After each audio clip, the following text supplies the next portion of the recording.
Gracias, queridos amigos. Y mire, ayer le hablábamos de estas cifras oficiales, situando al pasado mes de mayo como el más violento en los últimos 20 años y también pues el más violento, podríamos decir, de la historia reciente, lo que apunta a que este año será también uno de los más violentos, no solo de este sexenio, sino del anterior. Incluso el secretario de Gobernación dijo que el reacomodo de las agrupaciones criminales en algunas regiones del país a partir de las detenciones de objetivos prioritarios en la lucha contra la delincuencia y la falta de una legislación que permita formar instituciones de seguridad locales es la causa de este repunte de los índices delictivos en el país. Dijo Osorio Chong, pues repartiendo culpas, que la verdad pues sí hay que admitir que todas las autoridades, las autoridades de los tres niveles de gobierno tienen responsabilidad en el asunto de la seguridad pública, y aquí Osorio Chong vuelve a mencionar que no todas las responsabilidades del gobierno federal. Claro, digamos que en cuanto a porcentajes igual sí le toca la mayor parte, pero sí es una responsabilidad compartida. Esto le digo en base a las cifras oficiales del Secretariado Ejecutivo del Sistema Nacional de Seguridad Pública, que dio a conocer que en mayo se abrieron 2.186 expedientes por homicidio doloso. Ante el repunte registrado, estamos redoblando los esfuerzos con el resto de los órdenes de gobierno para dar respuesta efectiva a este fenómeno a partir siempre, como lo hemos hecho, de la corresponsabilidad, dijo Chong, repartiendo culpas. Le digo, es fundamental una acción de Estado para regresar a la tendencia a la baja que habíamos logrado a partir del 2012, aseguró. Y sí, como acción de Estado, pues como Estado se entiende incluso los tres niveles de gobierno, Congreso, todos los órganos, instituciones e incluso la propia sociedad. También mencionó, al igual que ya lo han hecho otros funcionarios, que el sistema de justicia penal acusatorio es una de las causas de este incremento de la delincuencia. Acabáramos, ahora resulta que el nuevo sistema penal también nos vino a traer más males que beneficios, al menos en el inicio de su aplicación. Para ello quisimos consultar al maestro Rodolfo Aceves Jiménez. Él es politólogo, es catedrático de la Universidad de Guadalajara, experto en seguridad nacional por la Armada de México, y nos honra también colaborando, nos deja publicar sus reflexiones y sus análisis en nuestra página disyuntiva.com. Quizá usted ya lo conoce mediante sus reflexiones que publicamos aquí en la página de Disyuntiva, y estamos muy honrados de contar con su participación esta mañana. Maestro, ¿cómo está? Maestro Rodolfo Aceves, muy buenos días.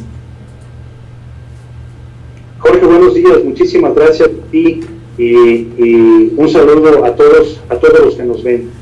¿Coincide usted, maestro, con esta explicación del gobierno federal sobre el repunte de la violencia? Ya se ha hablado de que se han atomizado las grandes organizaciones criminales y se han hecho pequeñas células delictivas, pero pues estamos viendo esto también como parte de una descomposición en muchos rubros, en prácticamente todos los aspectos de la vida nacional. Maestro, ¿cómo lee usted y cómo interpreta esta evaluación que hace Osorio Chong? Mira, sí, ¿me escuchas, Jorge? Le escucho, maestro, adelante. Muchísimas gracias. Mire, yo quisiera explicar un poco en qué consiste el modelo de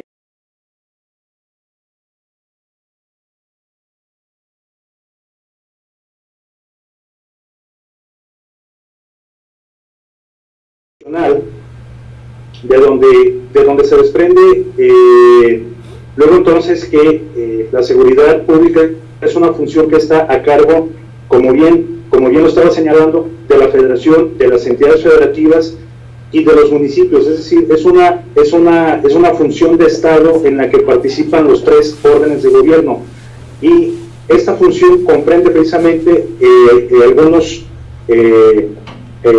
aspectos como son la prevención de los delitos, uno, la investigación y persecución para hacer efectiva, así como la sanción de las infracciones administrativas en los términos de la ley, en las respectivas competencias que la Carta Magna señala.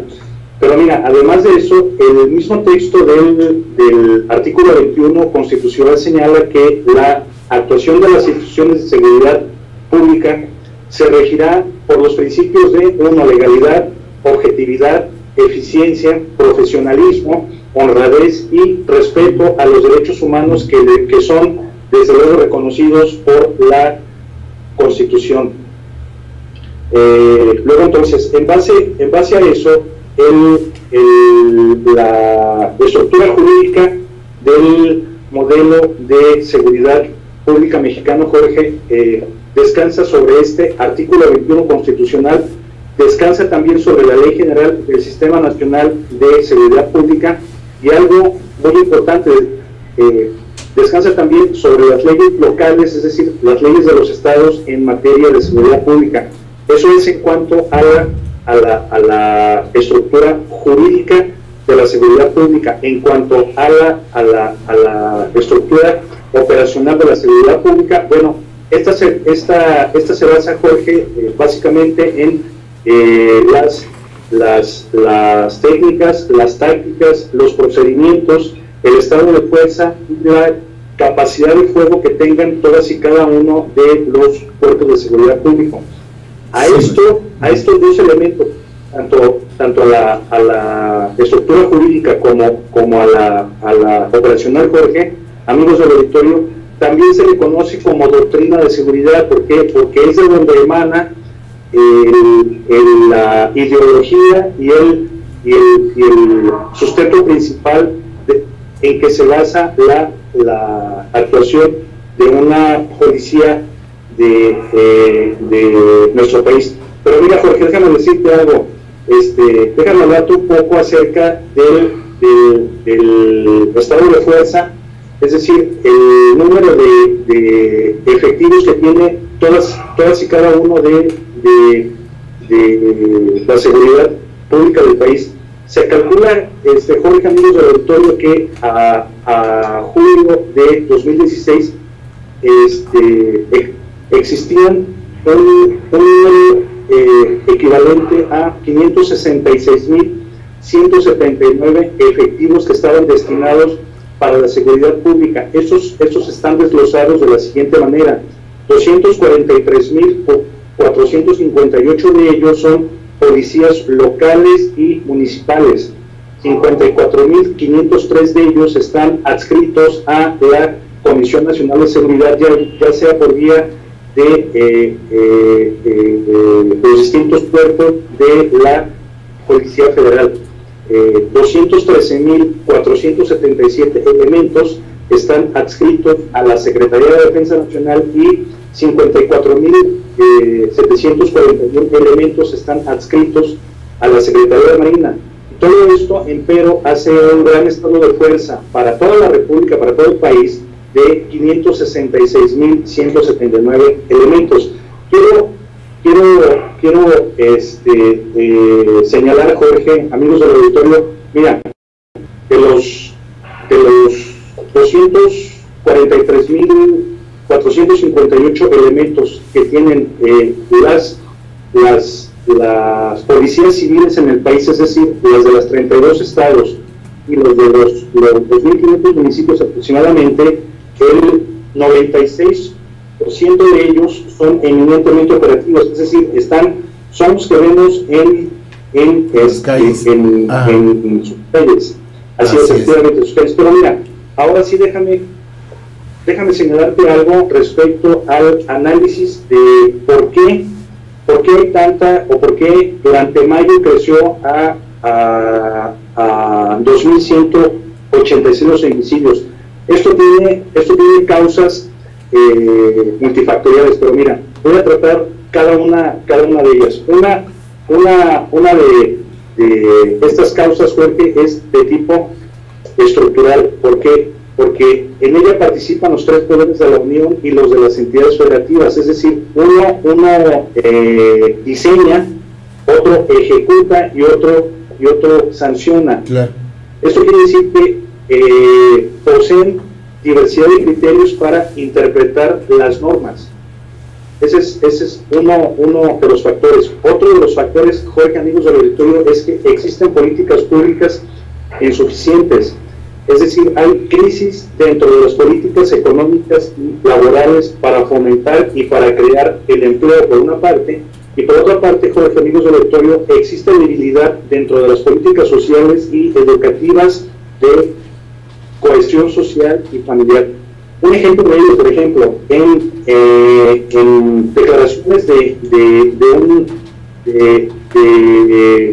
un detenido pues, que se dedicaba a vender gasolina robada en Puebla precisamente, señala que él obtiene más de 100,000 pesos, Jorge, al mes, claro, por esta actividad, en contraste con los 8 o con los 10,000 pesos de su trabajo lícito.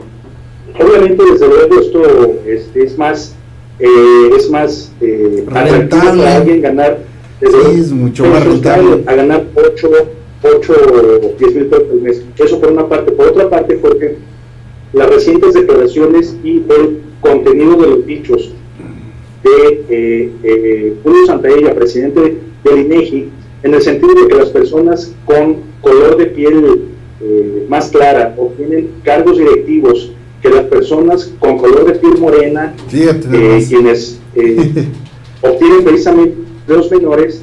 Estos dichos, tanto los dichos por una parte como su contenido por otra parte, no abonan en la forma y en el fondo de la política social del gobierno federal. Así es, maestro. Sí, claro, por supuesto. Otro de estas causas multifactoriales precisamente son los recursos técnicos mal utilizados. Eso quiere decir, Jorge, que el fin de los instrumentos y de las herramientas que fueron adquiridos para combatir a la delincuencia son desviados de su objetivo principal para investigar actividades delictivas y, en contraste, son utilizados con fines políticos para espiar de manera indebida precisamente la información de que poseen periodistas o activistas sociales o de derechos humanos, como el software precisamente Pegasus o el espionaje a los integrantes de gobierno activo. Y mira, Jorge, amigos del auditorio, aquí, además del mal uso del software, que es lo mínimo, si se puede decir, es que el Estado posee el monopolio del uso de la violencia, según Max Weber, es un sociólogo. Y esto incurre precisamente en una violación de los valores de la democracia,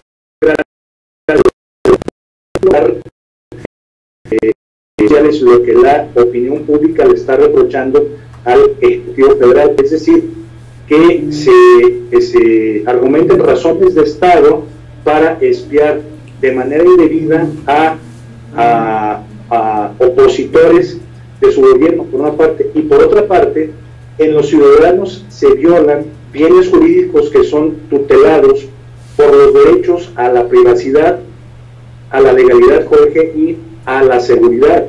Eso significa, Jorge, que para la presente administración, la razón de Estado es causa o motivo suficiente precisamente para espiar a alguien, no importa cuál sea su estatus jurídico, político o social ante la sociedad. Otro de estos elementos precisamente multifactoriales, precisamente por el que se han presentado precisamente estos índices de inseguridad pública, se presentan al interior de las corporaciones de seguridad pública. ¿Por qué? Porque se hace un abuso precisamente del polígrafo como un instrumento de control de confianza, en el que es utilizado para la permanencia o para el despido de los elementos. Es decir, si algún mando tiene elementos, uno o varios, que no son de su agrado, por cualquier causa que sea, basta basta precisamente con que falle esta prueba. La aplicación del polígrafo precisamente arroja. Ajá. Sí, perdón, maestro, fallé un poquito. Sí, ya. Decíamos, el polígrafo, cuando esta prueba en otros países ni siquiera es aceptada como una prueba o una evidencia en un proceso judicial, maestro, ¿no? Aquí se utiliza como una herramienta infalible para calificar o descalificar a un elemento cuando esa prueba ni siquiera es herramienta, ni siquiera es admitida en otros países como evidencia, ¿no? ¿Sí me escuchan? Sí, claro, por supuesto. Sus resultados se usan como valor verdadero.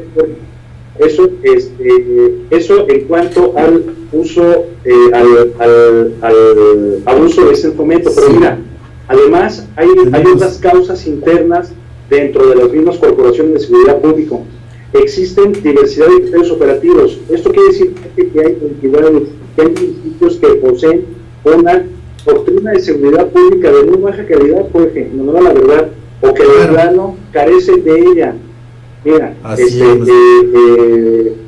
un ejemplo muy claro, en el año 2014, durante un enfrentamiento entre fanáticos del Club Deportivo Guadalajara de fútbol y elementos de la policía estatal, resultaron lesionados los uniformados, Jorge, pero posteriormente la Secretaría de Seguridad Pública de la Ciudad de México precisamente le compartió a la Fiscalía General del Estado de Jalisco el manual de protocolos para concentraciones deportivas. Entonces, no puede ser posible que una fiscalía de la capital de un estado de la República precisamente no posea los instrumentos jurídicos, normativos o de doctrina necesarios, Jorge, para poder reaccionar ante situaciones de esta naturaleza, sobre todo porque dentro de la ciudad contiene instalaciones que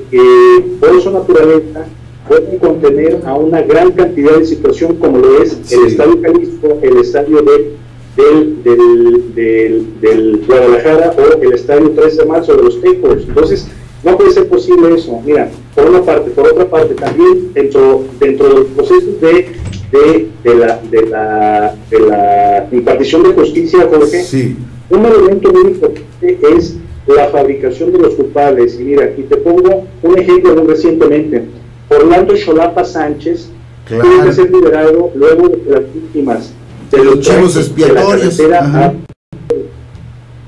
en abril pasado precisamente no lo identificaron, Jorge, como uno de los agresores, pero en cambio tanto la Policía Federal como la Procuraduría General de la República señalaron que fue una denuncia anónima que había delatado a este hombre precisamente, y al ser detenido presuntamente estaba en su poder un arma de fuego y droga, Jorge. Entonces, lo que hicieron las autoridades ante la presión mediática, ante la presión de la opinión pública, es culpar a un inocente, Jorge. Entonces, no puede ser posible que, dada la ineficiencia de las autoridades de persecución e impartición de justicia, se tenga que recurrir al uso, la fabricación de culpables, Jorge. No puede ser posible. Es casi una tradición en este país, maestro. ¿No? A las instituciones. Sí. Ahora, sí, Jorge, dime.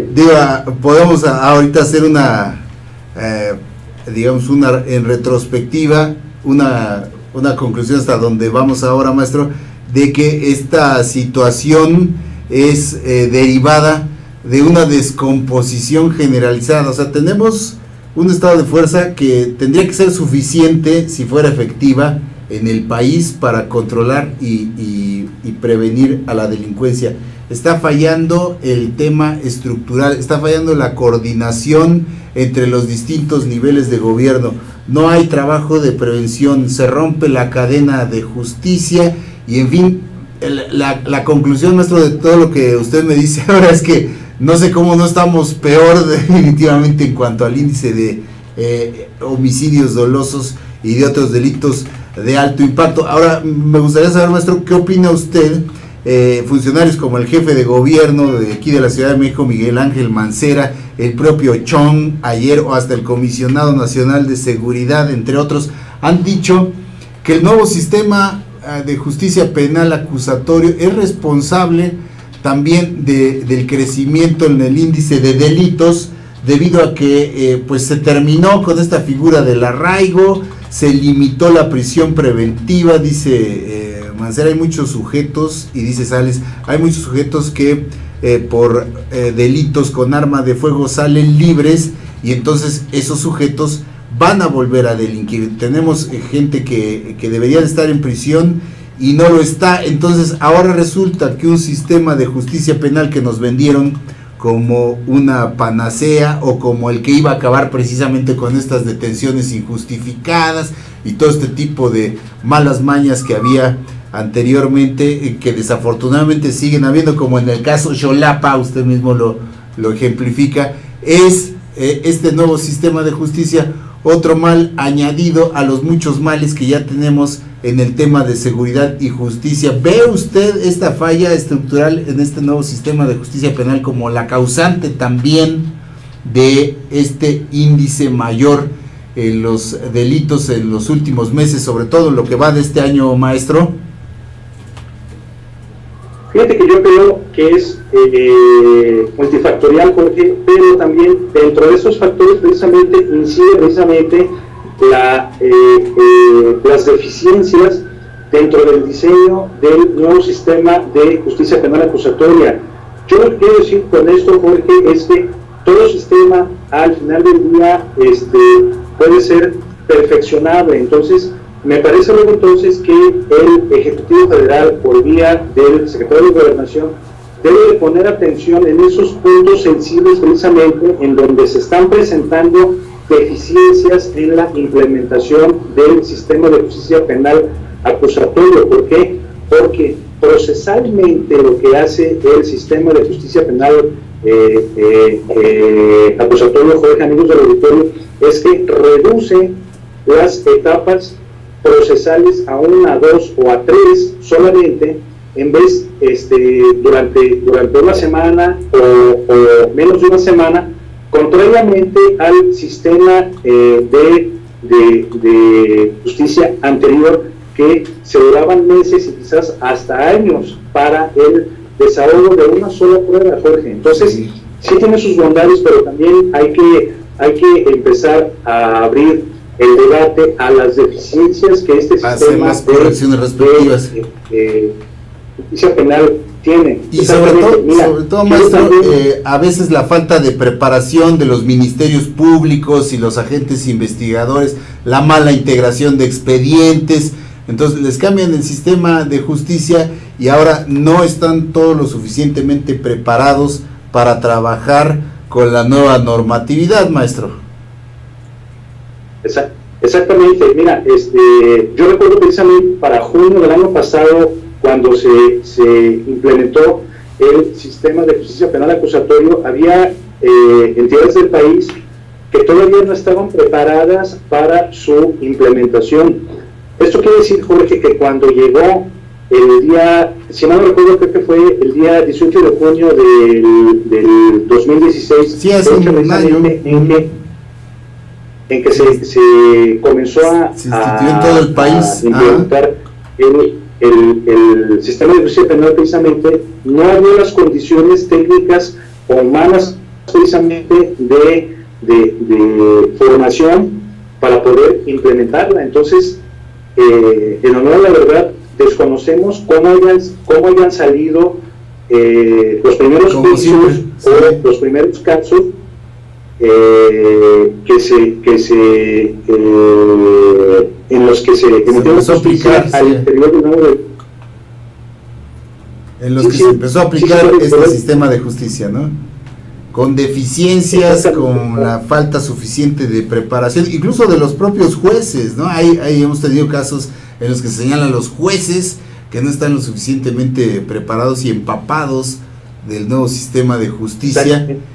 ya no digamos, pues le digo, desde el agente, el primer investigador que llega a la escena de un crimen, o ese que se encarga de preparar el expediente de acusación que llega al juez, y entonces cuando van para atrás la mayoría de los casos, y esto provoca que a los procesos liberen a los delincuentes, maestro. O sea que sí hay mucho que corregir en el sistema de justicia penal acusatorio, aunque es digamos, en lo general, lo que dicen los analistas y los juristas, un paso adelante.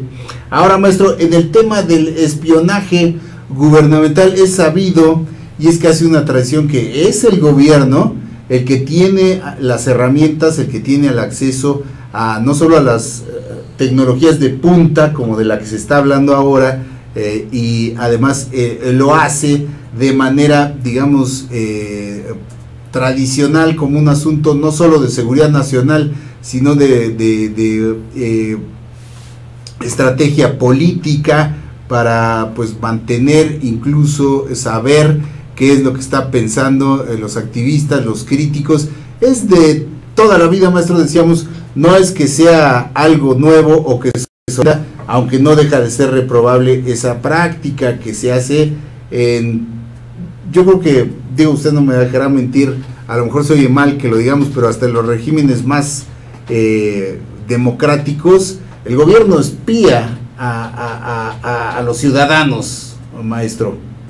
Sí, mira, lo que pasa es que dentro de las técnicas precisamente de obtención de información se encuentra precisamente el espionaje, pero el espionaje bien utilizado, Jorge, amigos del auditorio, el fin precisamente es para recolectar información, para procesarla y transformarla en decisiones de política pública, Jorge. Mira, te pongo un ejemplo. Si el gobierno de la República hubiera utilizado adecuadamente los recursos de espionaje que tiene a su alcance, yo te aseguro de que el Chapo no se hubiera escapado. Yo te aseguro que Javier Duarte no ha salido del país. Yo te aseguro, por ejemplo, que muchos actos de corrupción o de la delincuencia se hubieran podido evitar. O sea, el fin, insisto, del espionaje es obtener información para ser procesada y transformarla en una inteligencia con el fin, insisto, empero de avanzar dentro de los políticas públicas. Digamos que podríamos decir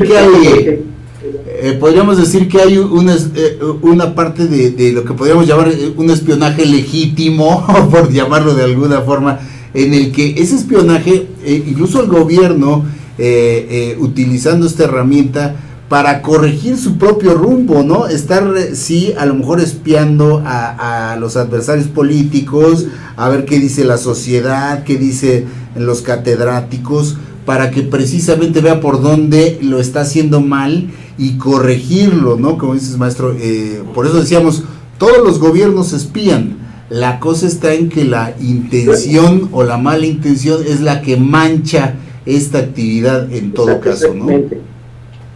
Sí, exactamente. Mira, en el caso, por ejemplo, recientemente de Carlos Loret, Carmen Aristegui, los demás, en esa semana y hace un par de semanas, con los integrantes del grupo denominado Gobierno Abierto, precisamente, que en los dos fueron espiados, hay